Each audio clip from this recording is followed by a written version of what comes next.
Okay, we got 3 people watching so far, which is fantastic. That's the most we've ever had on this broadcast. So the first time we've ever done something like that. All right. Congratulations. So yeah, thanks. So hey everybody, it's Andy Hudson with Missouri Ice Hockey Officials Association. I'm the Development and Education Coordinator for MIHOA, coming at you from St. Louis, Missouri. Something fun. We're just trying to keep everybody engaged here with the hockey season being on pause, as the NHL is saying. And thought we'd just have a quick live conversation with a good friend of mine, fellow official here from St. Louis, Joe Sullivan. So Joe, say hi to everybody. How are you? Hi, everybody. Thanks for having me, Andy. Deciding to kind of break up these quarantine days with something a little bit different. So glad to be here. Awesome. Sorry, you probably got a little feedback there as I was talking, but hey, listen, there's 7 people watching so far, which is, we just doubled like within 30 seconds, Sully. So that's pretty dang good. Everybody, there's a way to put comments on the YouTube video. So if you kind of expand the video from our website, the McKenna website, go into the comment section and go ahead and give us a shout out. Where are you watching from? What's your name? I'll put a little comment in there. What is your name and where are you watching from? Just so we know who all is logging in and where you're watching from. I know we got several people from the local St. Louis area that are planning on watching, and people from all over the place. So again, I'm Andy Hudson with Missouri Ice Hockey Officials Association, and really excited today to have Joe Sullivan on with me. And we're just going to talk a little bit about officiating today. We're going to talk a little bit about our season coming to a pause and just get into some fun stuff. You ready to go, Sully? Ready to roll. All right, cool. So first of all, just tell us a little bit about yourself, Sully. Tell us about your family, your hobbies, maybe your favorite flavor of ice cream. I don't know. Go ahead. Just give us a little rundown of yourself. Before we get into hockey, tell us a little bit about yourself. Well, so I'm 36 years old, born and raised here in St. Louis, live up on the north side of town. Got a beautiful family here in Florissant. Got two young kids. Got a 5-year-old daughter and 2-year-old boy. So they've been keeping me pretty busy during this shut-in time.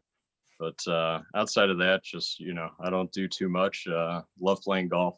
I mean, if I have one hobby, it's definitely golfing. But other than that, my time's filled up with chasing those kids around the house. So you mentioned golf. Just before we went live, you were talking about how for like $17 you could get out and walk up at Florissant Golf Club. Yeah, that's a pretty Hey, we might want to get together and get out there for that. The resident rate's even cheaper.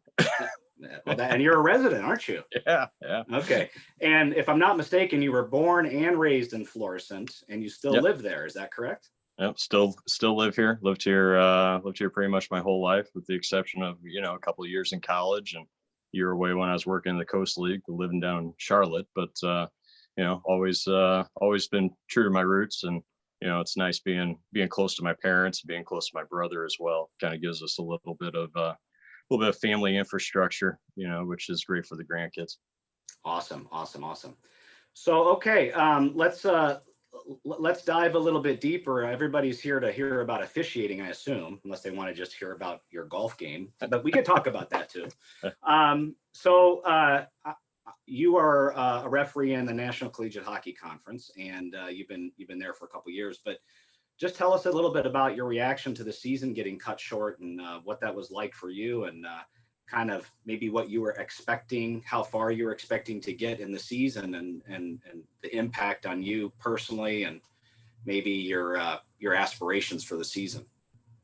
Yeah, well, it was definitely the most challenging end to a season before. I don't think I've ever had a season end that way, but it was tough. I was getting ready to head to Duluth for first round of playoffs up there, and we're getting information kind of on a drip, where, okay, maybe this league's going to go and have no fans in attendance, and then all of a sudden our league sends out a press release with we're still going to play the games but no fans. And then sure enough, on it's Thursday when the NCAA canceled the entire rest of the postseason, and I was already checked in for my flight. So I had to call Delta and to undo the check-in so our travel agency could cancel the ticket.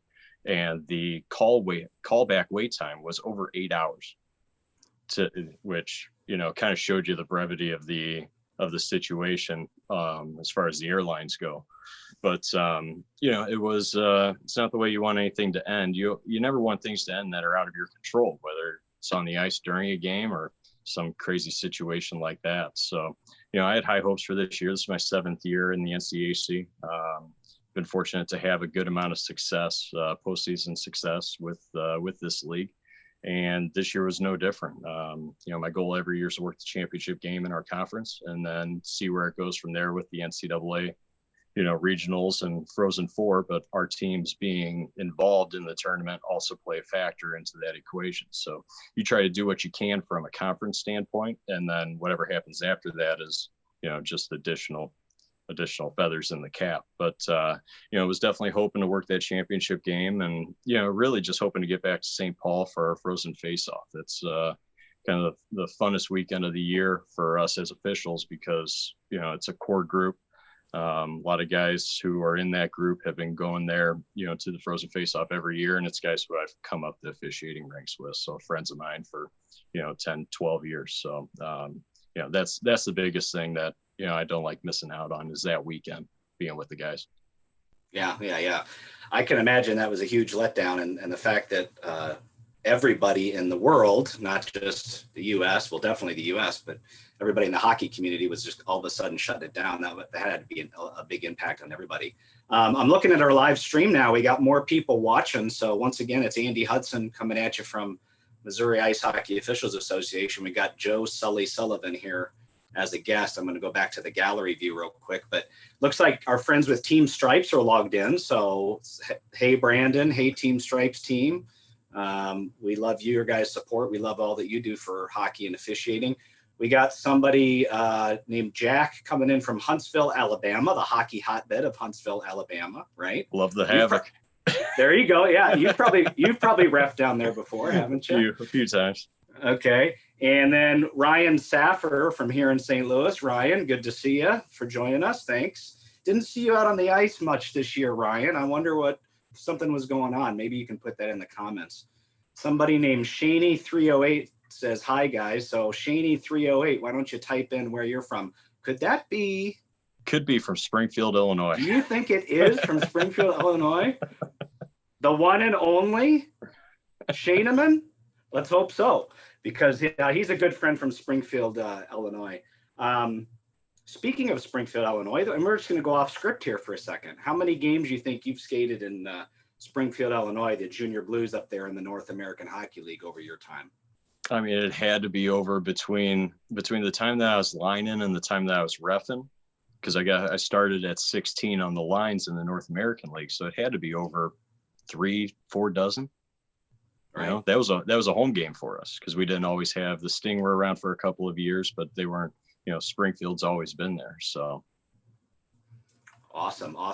I remember going up to a game one time in Springfield. I don't think we ever worked together there, but I lined a game up there with Jamie Koharski. Was his first time lining a junior game, and I was the veteran linesman. And a local guy named Jim Carrico was the referee. We all know JC. And the best part of the whole thing was we got a chauffeur ride up there with Don Koharski. He took us up in his Mercedes, which was nice. He probably doesn't want people to know that he was driving a Mercedes, but he was. Right. It was a piece of crap Mercedes, actually. Yeah, yeah, exactly.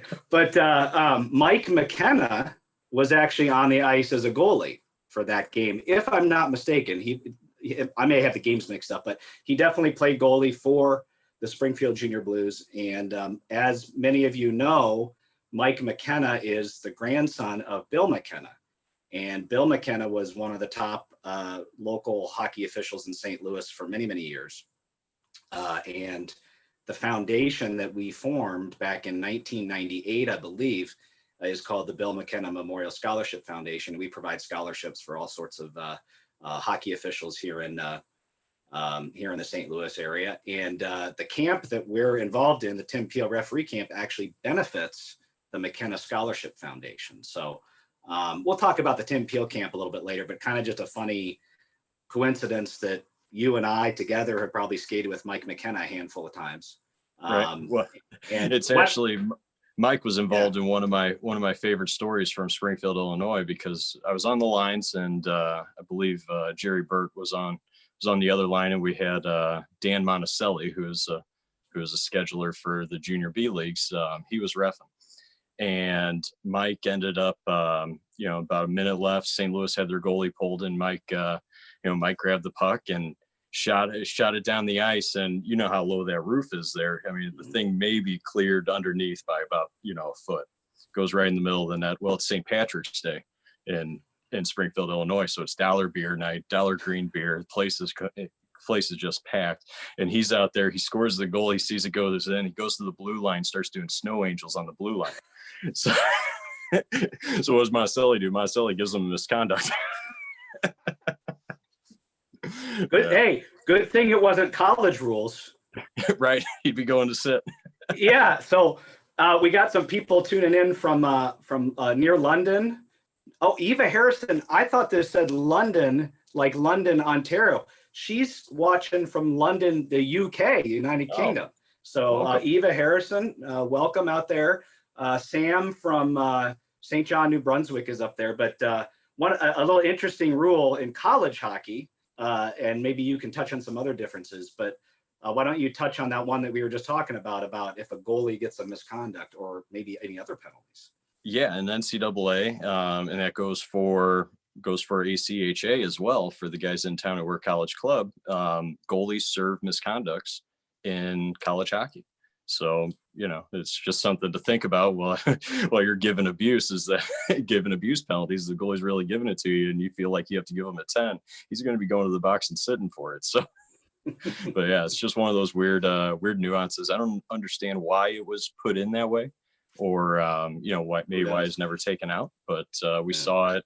I believe it was in, it was out east. It might've been in the Atlantic or Hockey East. I think it was Mercyhurst, where the goalie in the first round of the playoffs out there, he got put in at the end of the game. So, well, have you ever done that? Have you ever given a goalie a 10-minute misconduct? In an SIUE game over at East Alton, but never at the Division I level. Okay.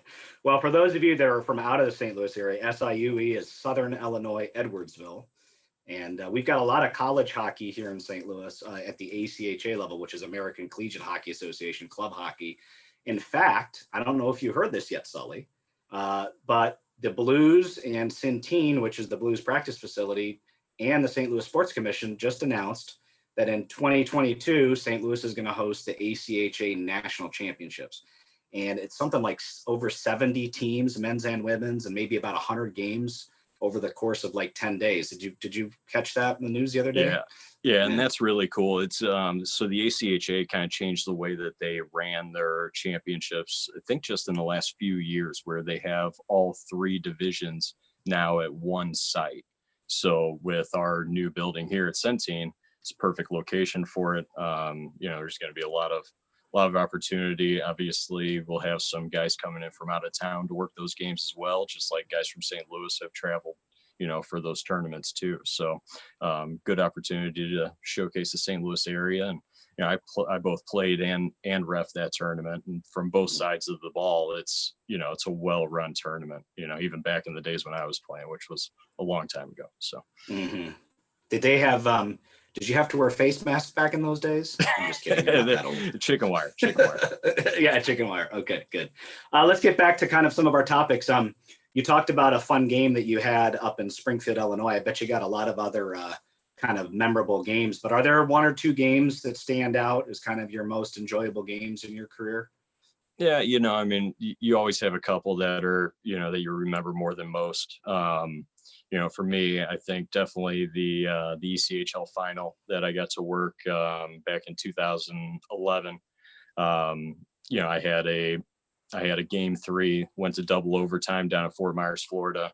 Home team won, fireworks going off. It's anytime you get to work overtime in a final round of playoffs, you've never seen desperation on the ice like that. it's really fun to see watching guys play, so tight because they don't want to make a mistake.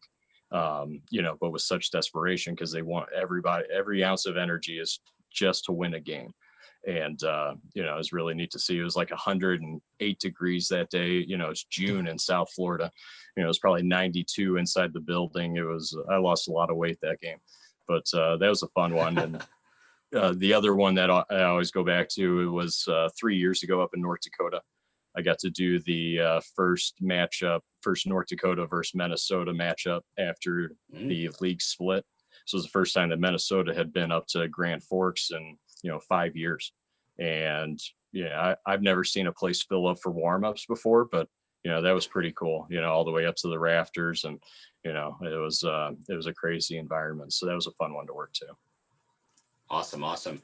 So if you're looking on the screen, you can see this banner I got behind me. It's for the Tim Peel camp, and we were actually getting ready to go with the camp. We had shirts ordered. We had a couple banners made up. We were all rocking and ready to go for the first week in June, but then this crazy pandemic hit. So we have postponed the camp until the last weekend in July. So it's actually July 31st through August 2nd here in St. Louis at the new Maryville University Hockey Center out in Chesterfield. But so let's kind of shift gears and talk a little bit about the camp. What did you think about the camp last year? You were the power skating specialist. I guess that's your like formal title now for the camp. So we'll have to put it on your business card. Yeah, put on my jacket. Yeah, exactly. So what was your impressions of the camp, and maybe compare it to some other camps that you've attended in your career? It was, I thought the camp was great. The first year, kudos to you. The way, everything was organized, everything ran very smoothly the entire weekend. I think the campers had a great outcome, between what we're able to do with them on the ice and off the ice, with the amount of guest speakers that we're able to bring in. And, hopefully that continues. I know we've had commitments from more guest speakers this year to kind of build the off ice classrooms and, keep everything interesting. But, for personally, my camp experience was all through the USA Hockey program. So going through the regional, national, and then up to the, what they had, the program of merit, which at that time actually brought in officials from Hockey Canada. The program of merit was run by the NHL, but, organized by USA Hockey. And then to the elite officiating experience, which is to get your international license up in Lake Placid, which if anybody's ever been up to Lake Placid, that's really cool to go see the arena up there, and bring a little bit of money. The souvenirs cost a little bit, but it's well worth it if you're going to be driving all the way up to Lake Placid. But I think everything with the camp last year was great. I think the enthusiasm out of the guys, because you don't know what to expect with a camp like a USA Hockey camp. Everybody's up there trying to impress, a supervisor or, whoever's looking at them to get to the next level, where our camp is more about people learning and, maybe finding some type of advancement opportunities through networking. And we're able to not only teach people through the classroom and through the on-ice sessions, but, we also had some people that we saw, some unique ability in, and we were able to push a couple of guys to maybe some levels where they didn't have opportunities before. So I think it was a success around the board. Awesome. I feel like I have to ask a question before we move on to the next topic. And that is, if I look behind you right now, there's this interesting light, and it has a light beer logo on it. I guess we should have troubleshot that before we. Yeah, it came with the house. Oh, did it? Okay. So we can't blame you for like staging this purposely like that. No. And there's no pool, and there's not even a pool table behind me either. So unfortunately, it's just a useless pool light. Yeah. People from St. Louis might give you a little grief for seeing that light beer instead of Bud Light or Budweiser. But yeah, no, it's Greasy Dick Brothers, I swear. Yeah, right. Yeah. Oh, wow. that goes way back, doesn't it? Yeah. Okay. So let's get back to power skating though. I mean, you did a lot of the instruction with the power skating last year, and then you're going to be putting together the power skating kind of drills and curriculum for this coming camp. What is power skating all about, and why is it important as an official? Well, it's all about finding the, a little bit extra in your stride. That's what power skating achieves for you. And, what we talk about, you see guys, who skate fast. Maybe they're exerting a lot of energy while they do that. Players can afford to do that because they're on their ice, they're giving 100% for 30, 45 seconds. Then they jump off and, rest and drink water for 2 minutes. Well, if a game's going like that for an official, we don't have the time to just stand there, and huff and puff and take a little breather while play's going on. So finding the most out of your stride and becoming a better skater through, getting the most out of the minimal effort is going to, help you as an official, because you're allowing more oxygen and more energy to go to your brain, which is what all decision making is all about. So, having the ability to move up and down the ice in a more functional method is kind of the big thing with power skating. And I always enjoy kind of seeing that there's always a click moment. When you're teaching power skating, you see somebody get that little bit extra out of their stride. It might take, 10 repetitions with C cuts or something, but then all of a sudden they feel that little bite in the ice where they're like, oh, that's where it is. That's where I need to get to. That's really cool to see. So that's the importance of power skating. And that's why I love it, is seeing that click inside of a student's head, and then seeing them be able to go faster, being able to have a better stride, being stronger on their skates, so they don't fall down, they don't get knocked over in traffic. All those little things are important as an official. So that's my biggest thing. Okay. So for a lot of us that don't work high levels of hockey, or that maybe work or working our ways up to higher levels of hockey, we don't have the luxury of instant replay like you do at the NCAA level. So when it comes to power skating, why don't you touch on the importance of using power skating to get to the places you need to be on the ice? And I think you know what I'm talking about, especially when it comes to winning and losing games. I'm teeing you up here.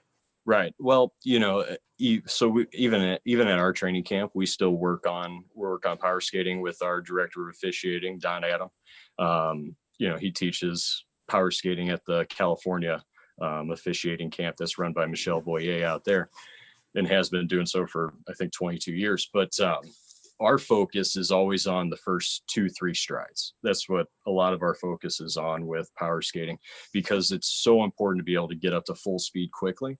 And where that's important is not necessarily going 200 feet down the ice, but going that 15 feet from the corner to the side of the net, or, from the hash marks, getting back down to home base, so you can be in position to see, the puck go in the net, see that hand pass on the side of the net that results in a goal, different things like that. That's where the importance of those fundamentals. It's so boring to think about a V start or a T start, but if you're pinned next to the boards and you've been working on T starts, and you're able to take that one push and then one stride, and you're at the net in no time, then that's make or break for, especially as you're working your way up. And let's say you have a playoff game and, at a lower level junior game, and you miss that goal. That's the end of your season. You miss a goal, it's the end of your season. That's the way it is in every level of hockey. So that's, skating is going to help you be in position, especially when you don't have that video umbrella. Yeah. Great. I'm going to go off script here now. Okay. And this morning, I don't know about all of you watching, but I've been waking up really early in the morning during this whole coronavirus thing with my mind racing. And so this morning on my second cup of coffee, which is like at 5:45 this morning, I wrote down some quick hit questions. You've seen this on like the Today Show and stuff like that. So we're going to do a few real quick. Joe is not expecting this. All right. So this is just stream of consciousness stuff. Oh, my light just went off. Lights out. Lights out. Okay. So favorite sport to watch? Gotta be curling. Really? Okay, Yeah. Good. Favorite sport to play? Golf. Good. Lowest golf score ever? 67. Woo. Was that 9 holes or 18? That was four holes. I gave up. Yeah. Okay. Okay. Good. All right. We'll do a few more of those later. Okay. If you don't mind, I'm just gonna incorporate those into the thing. So you talked a little bit about the Tim Peel camp.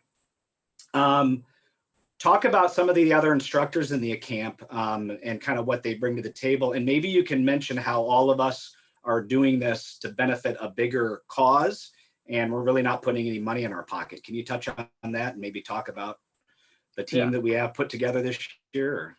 Yeah. So, Scott Bockel, who I worked with in the NCHC, he's another referee in the NCHC. Scott is, Scott's our kind of veteran on ice and classroom presence. He has so much experience teaching camps, both, through the USA hockey programs, and then also has a large amount of international experience. So can kind of touch on those different aspects of the game. He was also one of the first guys to work the Paralympics. And did so, I believe he did 3 Paralympics. So, sounds right. Some interesting viewpoints from him. And, we also have Cameron Fleming, who Cam is he's a referee in the ECHL. I don't know if he got any American League games this year, but he is working in that direction. And everything, when I touched base with him, everything was trending the right way. Guys that I talked to, worked with them, said everything was trending the right way for his season too. And his season got upended. But, so he brings kind of that current pro experience to the table for our camp from the referee standpoint. And then the current linesman pro experience comes from Addison Brush, and where Addison has that, kind of what they're teaching the younger linesmen that are coming up, can maybe some new philosophies or new positioning. He would be the one who would be on top of that. So we have a great group of guys that are all, St. Louis born and bred. And, now we're back, thankfully teaching the Tim Peel referee camp. And like you said, it all goes back to the McKenna Foundation. So we can support scholarships for our young officials in the St. Louis area, and, hopefully do some more things.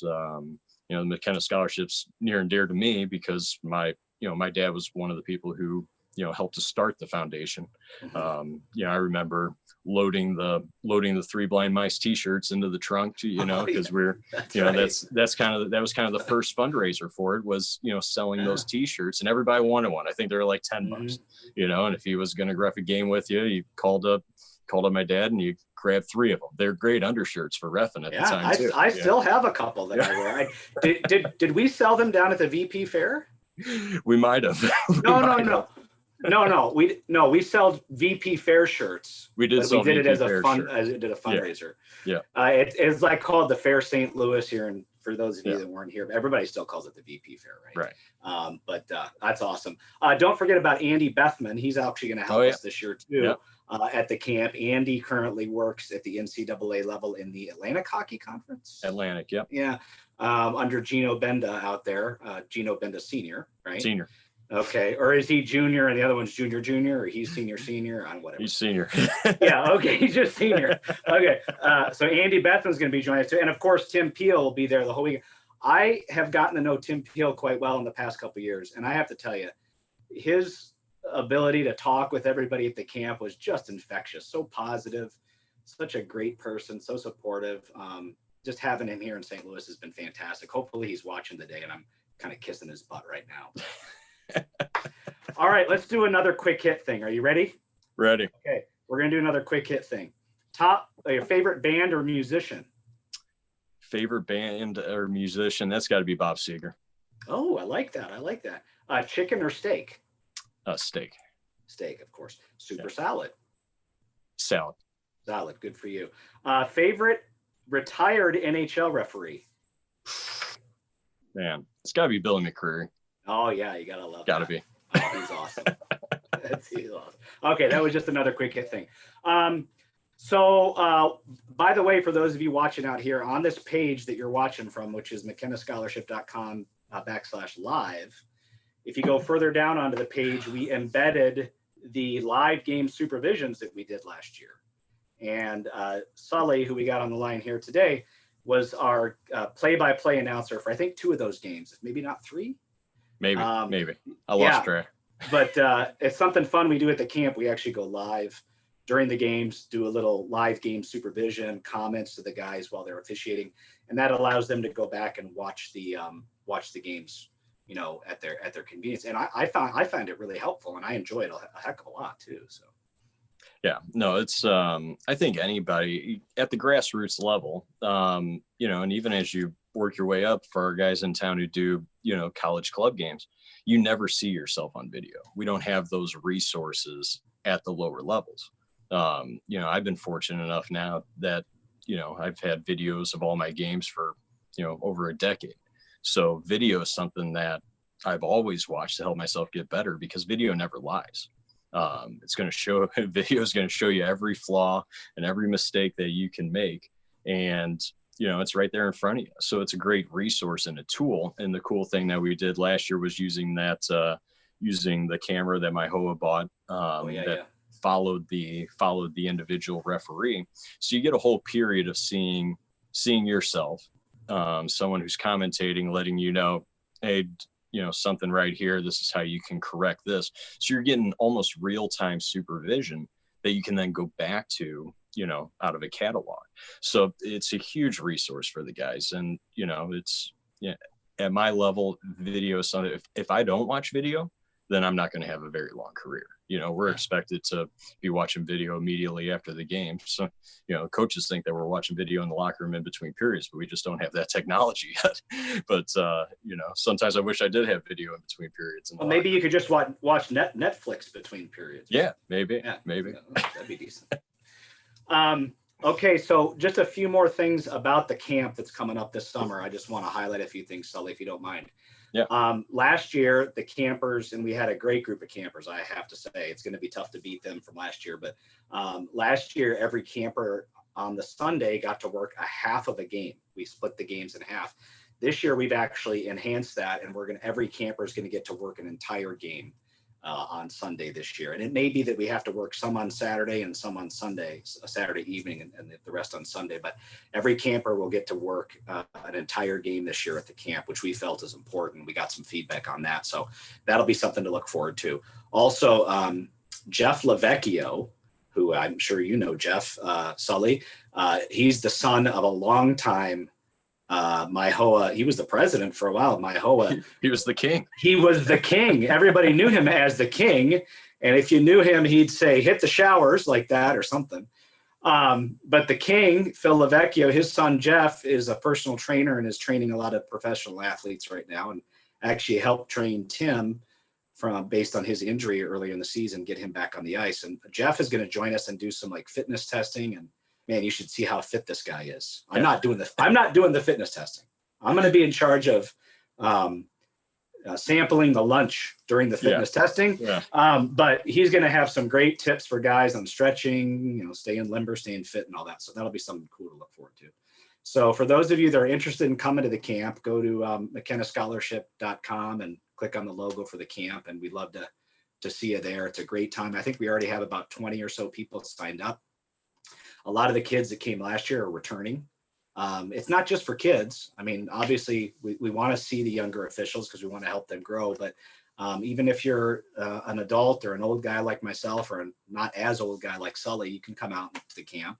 All of the funds that we raise from it go to the McKenna Scholarship Foundation. So that's fantastic. So let's see. I think I covered everything that I wanted to talk to you about. Did you have any last closing thoughts or anything that you can say, and then I'll see if there's any questions out there. Yeah, no, I mean, hopefully somebody out there sees this and gets interested about coming to the Tim Peel referee camp, or second installment of it. But other than that, just hope everybody's, you know, protecting themselves and doing what they can to, you know, not only stay safe, but stay sane during all of this. You know, with the NCHC, I'm very involved with our Movember fundraiser. And, you know, mental health is a big part of our push. You know, just that awareness. And, you know, it's times like this where, you know, you're at home, you're stuck at home, you're not getting your normalcy of going to the office, or, you know, having the kids at school or at daycare during the day and just kind of being stuck inside. And, things can go rampant in your head. And that's why it's important, check in on friends, just give somebody a text, give somebody a call. If you notice somebody's acting different, check in on them, make sure that everybody's mental health is there, because that's going to be a trying thing as this goes longer, is the mental health aspect. So, that's my biggest message to people. Check in on your friends, check in on your family, and we can all get through this. Okay. That's fantastic. I meant to mention the Movember Foundation that you're involved in, and we really appreciate that. That's a fantastic cause. We do have a few questions out there, so let's get to that real fast. Nice. Jack Branchwater, who I think is the guy from Alabama, asks, with many camps suspending operations this year due to the virus, what do you recommend for younger officials to get some of that experience? Tough one. Yeah, it's if there's nothing going on, it's going to be everybody's in the same boat where we're just kind of playing a waiting game until things start operating as normal. And what will that normal look like? Until then, if you have video, watching video, maybe pulling up old games just to and focusing on an NHL game and watching it from a referee's perspective.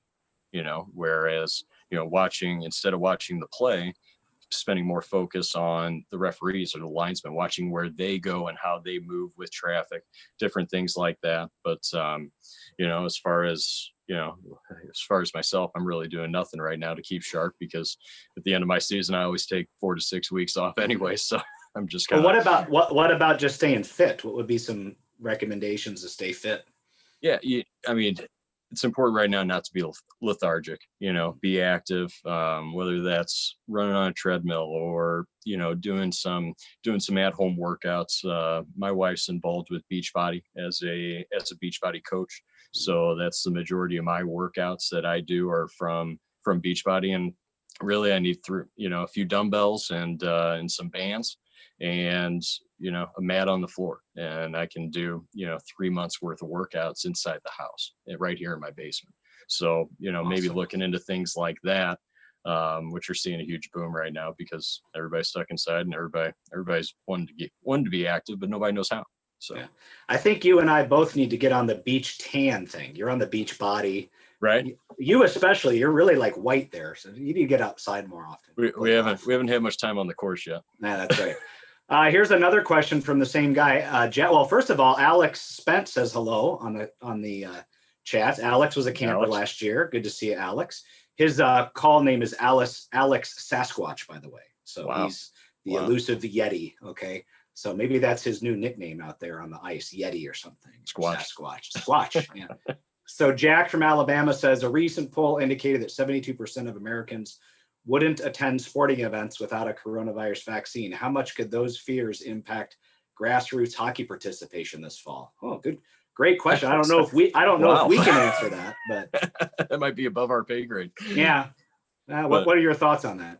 I mean, I think, it's obviously there are, there are contingency plans being drawn up right now by USA Hockey and Hockey Canada and every governing body out there, because nobody wants to resume things too early.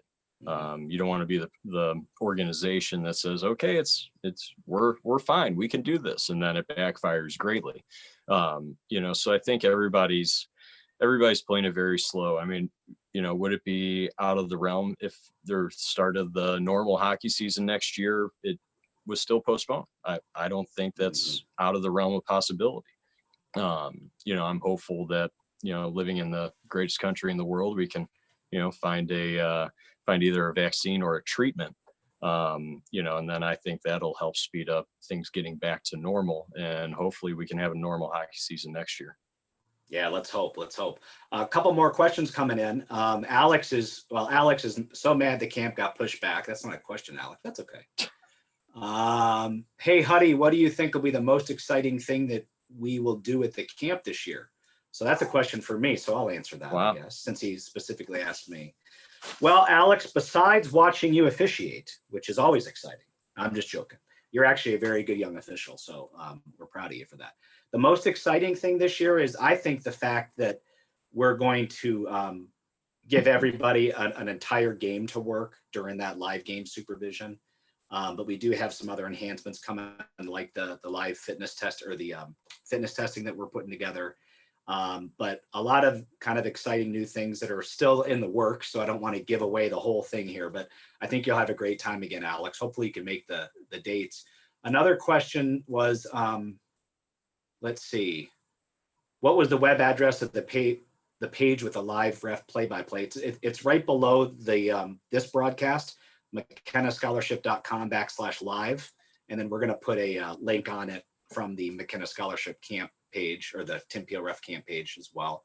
And then the last question, and then we're going to probably sign off because we both got to go back to our real jobs, I think. I do. Does the Tim Peel Camp qualify for any of the USA Hockey officiating seminars? And Alex wrote back and said, yes, it does, Jack. I do want to specify one thing there, Jack. It definitely qualified for members who are part of the Central District.